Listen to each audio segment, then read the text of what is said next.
नीमच उपखंड अफीम तोल मोटर्स रेस्टोरेंट पर चल रहा है। वहीं आज मंदसौर नीमच संसदीय क्षेत्र के सांसद सुधीर गुप्ता, विधायक दिलीप सिंह परिहार, अन्य जनप्रतिनिधि अफीम तोल केंद्र पर निरीक्षण किया गया है। नीमच उपखंड अफीम तोल पर नीमच केंद्र के साथ में जीरन केंद्र के करीब 6000 किसानों के अफीम तोल का काम चल रहा है। वहीं प्रथम खंड में नीमच अफीम तोल चल रहा है, वह दूसरे खंड में जीरन क्षेत्र को लिया जाएगा। रोजाना 100 किसानों का अफीम तोल का काम चल रहा है। क्या कहा सांसद व नारकोटिक्स अधिकारी ने, आइए सुनते हैं। टेस्ट इसी तरह के है, किसान के पहले अफीम ज़्यादा सूख रही थी और किसानों को घाटा भी हुआ था, बहुत हुआ। अफीम तोल चालू हुआ तो थोड़ी बहुत राहत मिली और क्या, और अगर ज़्यादा होता तो और घाटा होता, तो इसलिए अब तोल चालू हो गए तो किसानों को फायदा मिला थोड़ा। जी चिंतित है, जल्द से जल्द तुले तो और फायदा है किसानों को। ऐसे देखेंगे तो बहुत घाटा जा रहा है और करीब करीब इनको 100-150 से ऊपर ज़्यादा 200-250 किसान लेना चाहिए। ये 50 वाला 60 वाला प्रक्रिया ख़त्म करके 100-200 वाला प्रक्रिया चालू है तो ये ठीक रहेंगे और किसान को जल्दी से जल्दी अफीम तुल जाएगा। हमारा तौल 10 तारीख से शुरू हुआ है। 6 तारीख से शुरू होना था, लेकिन कर्फ्यू लगने के कारण जिला कलेक्टर ने हमें वहाँ तौल करने से मना कर दिया, तो दोबारा हमको 3-4 दिन लग गए जगह ढूंढने में। 10 तारीख को शुरू हुआ है। 10 तारीख को 52 किसानों का हुआ है, 11 तारीख को 85 का और आज 100 का हुआ है। और कल से हमारी पद्धति चेंज हो गई है, हैंड परख आ गई है, तो हम लोग को उम्मीद है कि 300 तक हो जाएंगे कल से। प्रथम खंड में अभी हमारे 4625 4625 किसान हैं और 1300 हमको जीरन का भी तोलना है, तो कुल मिला के लगभग 6000।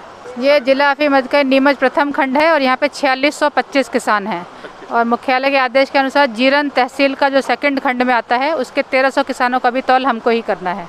तो कुल मिला के हमारे लगभग 6000 किसान हो गए हैं और 100 किसान पर डे के हिसाब से हमें 60 दिन लगते। 2 महीने का हमारा जुलाई तक का प्रोग्राम जा रहा था, तो हमने ऊपर मुख्यालय में कहा, विधायक साहब और सांसद साहब के प्रयास से पद्धति चेंज हो गई है, तो कल से थोड़ा गति आएगी, तो लगभग 300-350 पर डे हम शुरू कर देंगे करना कल से।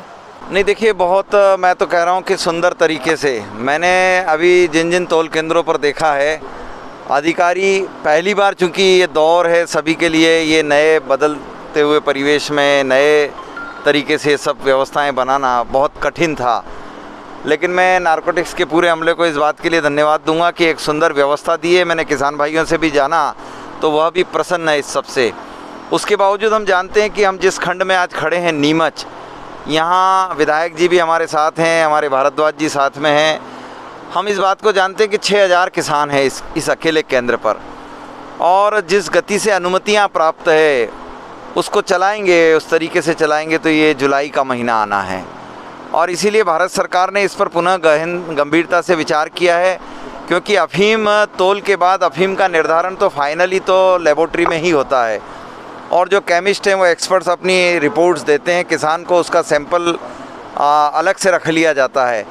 और पुरानी एक पद्धति थी जो हाथ से परीक्षण करके भी बता देते थे डिस्टिंक्शन मार्क्स को कि किस कैटेगरी का अफीम है, उसके आधार पर प्रारंभिक पेमेंट हो जाता था। और मूल रूप से फाइनल निर्णय तो बरसों से एक ही प्रक्रिया है कि वो केमिस्ट के माध्यम से लेबोरेटरी में होगा। अभी प्रारंभिक रूप से परीक्षण के तौर पर पुनः और हाथ से परख करने की पद्धति को लाया गया है। उस पद्धति से परख करने वाली पद्धति क्या है? ये पहले 10 साल पहले प्रक्रिया में थी, जिसमें अफीम को हाथ से देखा जाता था और उसका एक डिस्टिंक्शन मार्क्स दे दिया जाता था कि ये आपका इतने मानक का अफीम है, लेकिन उसका फाइनल निर्णय तो उस समय भी लेब में ही होता था, आज भी लेब में होता। हाथ से परख इसलिए किया जाता है, हाथ से परख इसलिए किया जाता है कि प्रारंभिक भुगतान किसान को जो करना है उसमें ओपियम ऑफिस इस बात का निर्धारण कर ले कि ये अफीम कहीं एकदम से ख़राब क्वालिटी का तो नहीं है, और डिपार्टमेंट अपनी संतुष्टि के लिए उस प्रक्रिया को पालन करता है। उस प्रक्रिया को करने से ये होगा कि इसमें गति में तीव्रता आएगी। ओवन पद्धति से गति में थोड़ा धीमा चलता था, और उसके कारण जो किसान भाई जुलाई तक सफ़र करेंगे, मैं समझता हूँ अगर उस पद्धति से चलते हैं तो जून के प्रथम सप्ताह तक अफीम तोल पूर्ण हो सकता है। नहीं, वो तो एक ही बात है, उससे कोई फ़र्क नहीं पड़ता है, क्योंकि फाइनल पेमेंट तो आखिरकार लेब ही करेगी, और हमेशा से ये पद्धति है, किसान भाई इस पद्धति को जानते हैं। अभी तो यहाँ लगभग 100 के आसपास किसान आ पा रहे हैं, और 6000 किसानों में 60 दिन का समय, ये बड़ा लंबा सफ़र है, और इसीलिए उसको गति को तीव्रता से करने का एक ही रास्ता है कि इस परख पद्धति में एक अमेंडमेंट लाया गया है, उसको ये 2-4 दिन अभी परीक्षण करेंगे उस पर। नीमच से दीपक खताबिया की रिपोर्ट।